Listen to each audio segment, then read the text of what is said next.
আজকে আপনাদের একটি মজার গল্প শোনাবো, যে গল্প শুনে আপনারা অনেকেই হয়তো আপনাদের নিজের জীবনের সিদ্ধান্ত নিয়ে আরো একবার ভাববেন। একবার এক ভদ্রলোক একটি পাত্রে পানি নিয়ে তাতে একটি ব্যাঙ ছেড়ে দিয়ে সেখানে তাপ দেওয়া শুরু করলেন। ব্যাঙটিও সেই তাপমাত্রা বৃদ্ধির সঙ্গে সঙ্গে নিজের শরীরের তাপমাত্রা বৃদ্ধি করে সেটিকে একটি সহনীয় পর্যায়ে নিয়ে যেতে লাগলো। আমরা জানি ব্যাঙ কিন্তু তার শরীরের তাপমাত্রা বাড়াতে কমাতে পারে।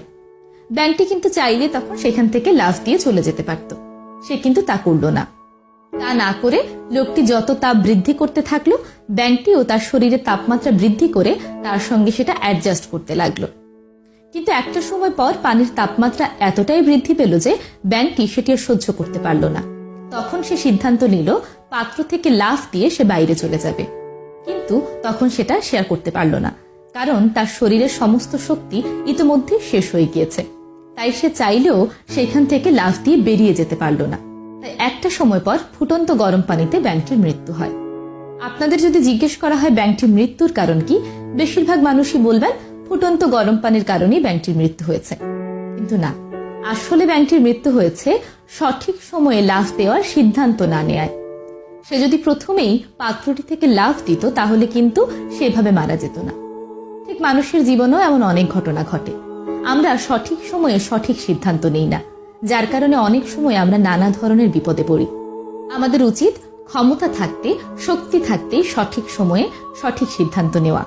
এর সহজ একটা উদাহরণ যদি দেই, সেমিস্টারের শুরুতে মানুষ খুব একটা লেখাপড়া করতে যায় না। বেশিরভাগ মানুষই ভাবে যে হ্যাঁ পড়বো, কালকে পড়বো, পরশু পড়বো, এইভাবে আমরা আমাদের লেখাপড়াটাকে দূরে সরিয়ে রাখি। কিন্তু একটা সময় পর যখন দেখি পরীক্ষা চলে এসেছে, তখন আমাদের পড়ার অনেক ইচ্ছে থাকে, আমরা চেষ্টা করি, কিন্তু এই অল্প সময়ের মধ্যে আমাদের ক্ষমতা থাকে না পুরো সিলেবাস শেষ করার, যার কারণে শেষ মুহূর্তে এসে আমরা চেষ্টা করলেও আর সিলেবাস শেষ করতে পারি না। তাই এই যে সিলেবাস শেষ করার সিদ্ধান্ত, এটা যদি আমরা বছরের শুরুতেই নিয়ে ফেলি, তাহলে কিন্তু এই সিদ্ধান্তের কারণে বছরের শেষে গিয়ে পরীক্ষায় আমরা ভালো করতে পারি।